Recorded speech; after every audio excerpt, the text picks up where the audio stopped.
In that merciless summer of 1844, when the Mississippi River ran low and the cotton fields of Riverside Plantation stretched white as snow under a punishing sun, Mistress Victoria Beaumont established a nightly ritual in the big house that would consume 3 men's lives and seal them all in a web of shame and terror from which none would ever truly escape. For she had discovered that the greatest power was not merely owning bodies, but controlling souls, breaking spirits, reducing grown men to trembling shadows who lived only to serve her increasingly twisted desires. And if this story grips your heart, leave your like and subscribe so you don't miss the next chapter. Because what comes next will shake you to your core and reveal truths about human nature that we would rather forget. Riverside Plantation sat on 800 acres along the Mississippi River, isolated enough that screams couldn't be heard beyond the property line, 12 miles from Natchez through treacherous roads that became impassable mud during the rainy season. Built by Victoria's grandfather in 1798, it had been in the Beaumont family for 3 generations, each adding to its dark legacy.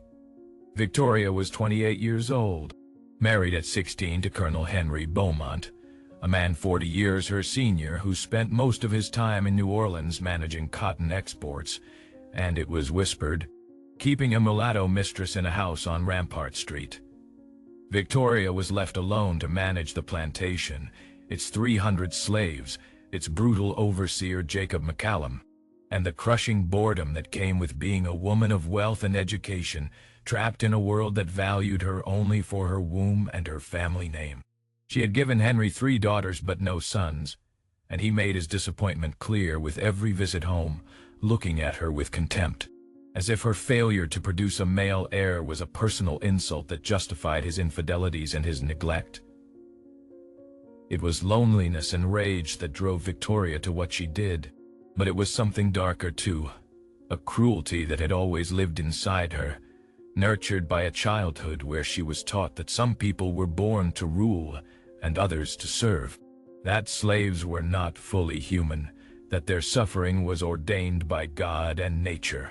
The 3 men she chose were not random selections, but carefully calculated to maximize her power and their degradation. First was Daniel, 35 years old, the head coachman, a man of dignity and quiet strength who had a wife named Hannah and 4 children living in the slave quarters. Victoria chose him precisely because he had something to lose, something she could threaten, someone he loved who could be punished if he disobeyed. Second was William, 29 years old, who worked as a butler in the big house. He was literate, having been taught to read by Henry Beaumont's father, who believed educated slaves made better house servants. William had dreams of one day purchasing his freedom. He had saved $42 hidden in a tin beneath the floorboards of his cabin, money earned from doing extra work on Sundays for neighboring plantations. Dreams that Victoria would use as leverage to control him. Third was Joseph, only 21 years old. Born on the plantation, his mother Esther worked in the big house as head laundress, a position of relative privilege that Joseph feared losing. Victoria knew that Joseph would do anything to protect his mother, knew that she could destroy them both with a word to the overseer McCallum, who was always looking for excuses to inflict punishment. The ritual began in August. Victoria sent word through her maid Clarissa that Daniel, William, and Joseph were to report to the big house every night at 9 o'clock, after the other house servants had been dismissed. They were told they would be receiving special training for new duties, a story that fooled no one but was maintained as a thin pretense of propriety. The first night, when the 3 men gathered in the parlor, nervous and confused, Victoria explained their new reality with shocking directness. "Gentlemen, and I use that term loosely, you belong to me, your bodies, your time, your very thoughts are my property, and starting tonight, you will serve me in ways that go beyond your current duties." Daniel, being the oldest and bravest, dared to speak. "Mistress, what exactly do you require of us?" Victoria smiled, a smile that held no warmth. "Only possession, you'll learn soon enough." And let me be clear about the consequences of refusal or rebellion, Daniel. I will sell your wife and children to the sugar plantations in Louisiana, where the life expectancy is 5 years. William, I will burn that $42 you've saved, along with your dreams of freedom. And Joseph, I will have your mother Esther stripped and whipped in front of the entire plantation, until her back is nothing but raw meat. The three men understood then that they had no choice. That resistance meant destroying not just themselves, but everyone they loved. And that night began a pattern that would repeat every night for 8 months. Victoria would summon them to her bedroom. Sometimes she would use them individually while the others watched, forced to witness their companions' humiliation. Sometimes she would orchestrate scenes that violated every norm of decency, forcing them to participate in tableaux that existed only in her fevered imagination, treating them like actors in a play written by someone who had lost all connection to morality or mercy. Those who heard this story could not remain indifferent, just as you shouldn't. If this story touched you, leave your like so it won't be forgotten. Because what happened as the months wore on reveals how prolonged abuse destroys not just bodies but the very essence of humanity. Daniel began to unravel first. The strain of maintaining his facade as a dignified coachman by day while being degraded every night became too much to bear. He started making mistakes in his work, letting the horses go without proper grooming, forgetting to polish the carriage, small rebellions that he hoped might get him sold away from Riverside, even if it meant leaving his family. William retreated into books. He would steal moments to read, losing himself in stories of ancient Rome and Greece, imagining himself anywhere but in that bedroom, constructing elaborate mental palaces where his mind could hide while his body endured what it must. He stopped saving money, stopped dreaming of freedom, because what was the point of freedom when his soul was already dead? Joseph, the youngest, became the mistress's favorite precisely because he learned to fake enjoyment, learned that if he pretended pleasure, she was sometimes kinder, sometimes dismissed them earlier. He prostituted not just his body but his emotions, giving Victoria what she wanted, and in doing so lost some essential part of himself that he would never recover.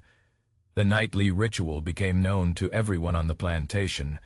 Slaves whispered about it in the quarters. The overseer McCallum knew and said nothing because he feared Victoria's wrath. Even the white neighbors who visited for dinner parties sensed something wrong in the atmosphere of Riverside, in the way those three men moved through the big house like ghosts, in the strange light in Victoria's eyes that spoke of obsession and madness. The end came not from rebellion or discovery, but from disease. In April of 1845, yellow fever swept through Natchez, the plague that haunted the Mississippi River Valley every summer, killing rich and poor alike without discrimination. Colonel Henry Beaumont died in New Orleans within 3 days of showing symptoms. And then the fever came to Riverside Plantation. Victoria fell ill first among the household, and in her delirium she called out constantly for Daniel, William, and Joseph, begging them to come to her bedside. But the three men, finally given a choice, chose to stay away, let her burn alone with her fever and her guilt. She survived, but barely, and when she recovered she found that everything had changed. The plantation was in chaos without Henry to manage the cotton sales. Creditors were calling in debts.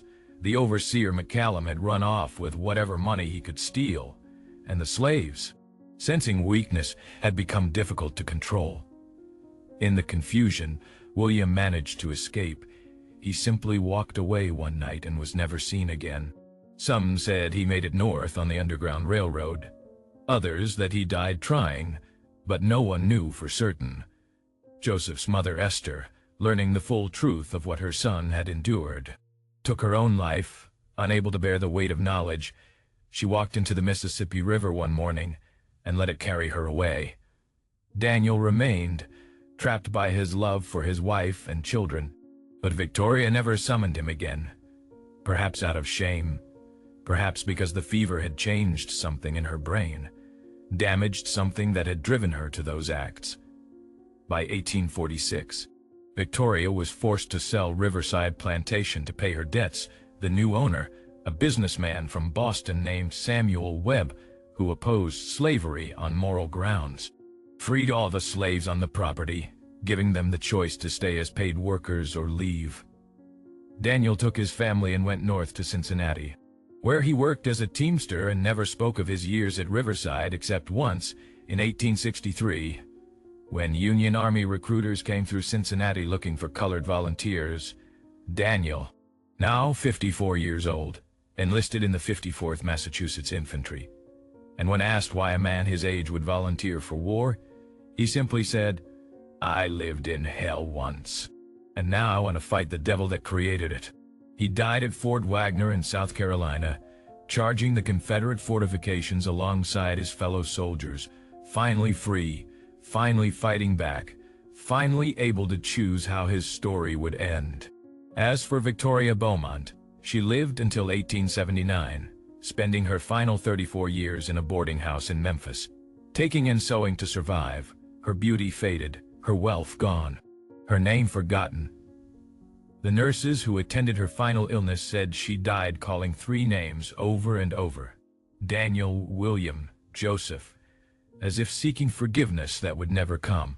They say that on humid summer nights, if you stand where Riverside Plantation once stood, now just ruins overgrown with kudzu and wild roses, you can hear the sound of men singing spirituals, voices rising in harmony toward the stars, 3 souls who endured together what no human should endure, finally at peace in death, though they never found it in life. And if this story made your heart beat faster, go now to the channel and subscribe to discover the other voices that time tried to silence, because we must remember these stories. We must honor the memory of those who suffered.